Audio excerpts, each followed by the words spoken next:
5 pondasi dropshipper sukses. Ya, di video ini saya ingin membahas tentang kenapa sih dropshipper itu bisa sukses ya, atau banyak yang sukses dan ada juga yang gagal menjadi dropshipper.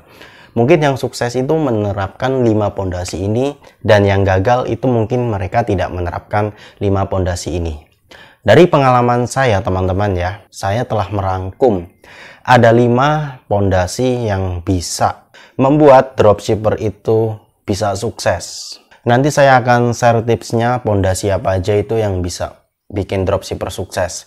Sama seperti kita membangun sebuah rumah atau sebuah gedung ya, kita perlu yang namanya pondasi. Begitupun kita semua, ketika kita ingin dropship atau bisnis online apapun itu, kita perlu yang namanya pondasi teman-teman, biar bisnis kita kuat dan kita tidak gampang roboh.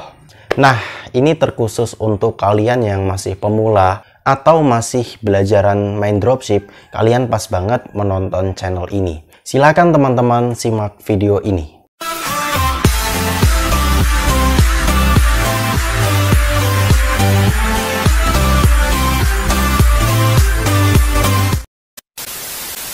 Pondasi yang pertama, kalian harus bisa atau harus pintar mencari supplier. Saya sudah pernah bilang teman-teman, salah satu kesuksesan dropshipper adalah dia punya supplier yang keren atau yang bagus.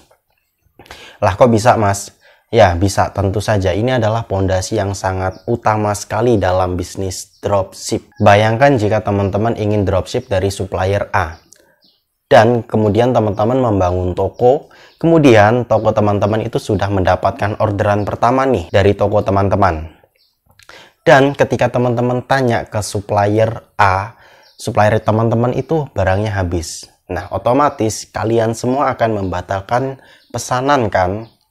Nah, ketika teman-teman membatalkan pesanan, otomatis toko teman-teman akan kena yang namanya reputasi atau poin penalti. Nah, disitulah mulai kehancurannya toko kita. Ketika kita membatalkan pesanan atau sering-sering membatalkan pesanan, toko kita akan perlahan-lahan hancur dengan sendirinya. Maka dari itu teman-teman cari supplier yang bagus, yang stoknya ready terus atau yang stoknya banyak terus. Dan teman-teman harus bisa mencari supplier yang fast respon. Ketika teman-teman ingin menanyakan, Kak warna ini ready nggak? Supplier itu nggak lama kemudian bales. Nah itu artinya fast respon. Tetapi ketika teman-teman menanyakan warna ini ready tidak, dan ternyata supplier itu membalas di hari kemudian, itu namanya tidak fast respon. Teman-teman tinggalkan cari supplier yang fast respon, cari supplier yang keren, yang stoknya banyak, dan yang bisa resi otomatis. Lanjut, yang kedua ada yang namanya editing. Nah, editing ini ada edit foto produk dan video produk. Dulu teman-teman saya ingat banget ya, waktu main dropship, saya langsung upload aja gitu ya tanpa editing foto produk dan nggak ada video produknya juga. Dulu saya berjualan di Tokopedia. Saya ketika main dropship nggak ngedit, akhirnya ya gitu-gitu aja perkembangannya teman-teman. Coba teman-teman yang sekarang nih zaman udah makin canggih ya, udah ada Photoshop, kalau di HP lewat Pixel Lab itu bisa teman-teman. Pokoknya kalian itu harus bisa cari informasi. Informasi itu banyak, lewat YouTube bisa ya, ataupun lewat Google bisa. Cara edit foto menggunakan HP.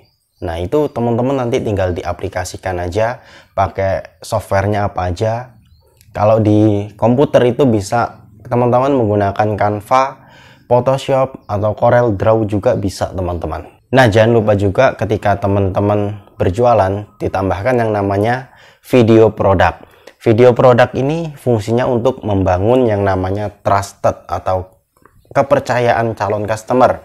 Contohnya teman-teman berjualan tas. Ketika teman-teman berjualan tas dan tidak ada video produknya, si customer itu hanya bisa melihat ya tasnya cuman kayak gini ya teman-teman. Tetapi jika teman-teman menambahkan video produk, nah otomatis si calon customer itu bisa memvisualisasikan atau bisa membayangkan, oh ternyata tasnya seperti ini, bisa digunakan seperti ini, oh ternyata selerekannya ada banyak gitu ya. Nah jadi video produk itu sangat penting. Oke. Nah, bagaimana jika suppliernya tidak ada atau tidak menyediakan video produk, Mas? Kalau tidak menyediakan, kalian bisa minta ya dengan bahasa yang sopan. Kalau tidak dikasih, teman-teman nggak usah menjelek-jelekan supplier. Kalau tidak dikasih ya teman-teman beli aja produknya 1 atau 2 biji buat teman-teman review untuk dijadikan konten video produk. Dah gitu aja.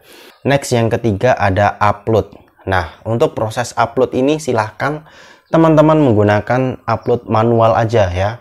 Tidak usah pakai scrap segala lah teman-teman ya. Jujur saja ya, dari dulu saya main dropship di tahun 2018 akhir ya. 2018 akhir, tepatnya bulan Desember masuk ke 2019 ya. Saya dari dulu tidak pernah pakai yang namanya scrap atau scraper dan lain-lain. Saya lebih suka upload manual aja teman-teman. Karena apa? Karena algoritmanya itu lebih kena di marketplace-nya tersebut daripada pakai namanya tool atau scraper itu ya. Jika teman-teman sudah terbiasa pakai scraper atau scraping, ya udah nggak apa-apa, lanjutin aja. Tetapi saya pribadi menyarankan lebih enak pakai manual aja. Teman-teman bisa ngedit deskripsinya, harganya, foto produk, dan lain-lain. Dan yang nomor 4 ini juga nggak kalah penting pondasinya ya, yaitu cek stok. Ketika kita dropshipper, otomatis kita tidak punya barang. Nah, bagaimana caranya ketika kita berjualan, stok kita itu sama dengan stoknya si supplier? Ini dibutuhkan yang namanya cek stok, teman-teman. Nah, caranya untuk cek stok itu gimana, Mas? Caranya cek stok adalah teman-teman masuk ke Tokopedia atau ke Shopee ya. Sekarang di Tokopedia sudah kelihatan stoknya itu tinggal berapa. Nah, itu kelihatan. Di Shopee juga lebih enak, stoknya sudah kelihatan dari dulu ya. Teman-teman setiap malam ngecekin stok ya, biar paginya ketika ada orderan teman-teman udah nggak panik karena semalam sudah mengecek stok. Karena ngecek stok ini sangat penting banget ya teman-teman. Seperti yang saya omongkan di awal tadi, ketika teman-teman punya supplier A ternyata stoknya kosong, itu sangat bahaya atau sangat mempengaruhi reputasi toko teman-teman. Makanya cek stok ini sangat penting. Dan yang terakhir, nomor 5 adalah iklan. Ketika kita ingin berjualan dan ingin meningkatkan pengunjung, kita perlu yang namanya iklan. Nah, di marketplace tersebut sudah menyediakan yang namanya iklan atau fitur iklan ya, buat meningkatkan pengunjung atau meningkatkan penjualan, meningkatkan konversi dan lain sebagainya. Tetapi fungsi iklan yang sebetulnya adalah untuk meningkatkan pengunjung. Jadi dropshipper harus paham pola iklan ya. Teman-teman harus paham iklan. Jika belum paham juga nggak apa-apa teman-teman, yang penting ada mau atau niatan buat saya mau beriklan lah. Boncos nggak apa-apa, nggak ada penjualan nggak apa-apa. Nah, yang penting udah ada niatan kayak gitu. Saya dulu juga sama teman-teman, saya belajar iklan sendiri.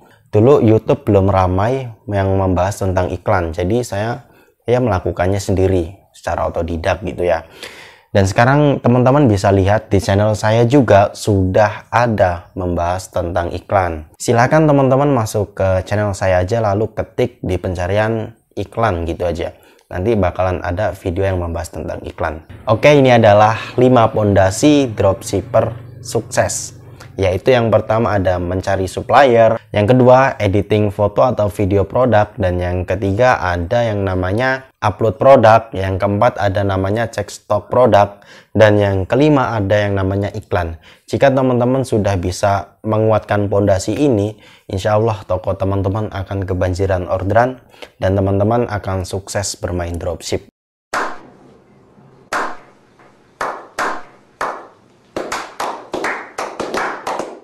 Oke, ini aja dulu ya video yang bisa saya sampaikan kepada kalian, dan minal aizin wal faizin. Mohon maaf lahir batin ya buat kalian semua. Dari saya Ilen Bagus Prasetyo. Oke, ini aja dulu yang bisa saya sampaikan, kurang dan lebihnya mohon maaf. Saya doakan semoga teman-teman semua diberikan rezeki yang berkah, yang berlimpah, dan semoga teman-teman semua dibanjiri orderan di setiap tokonya. Saya Ilen Bagus Prasetyo mengucapkan wassalamualaikum warahmatullahi wabarakatuh.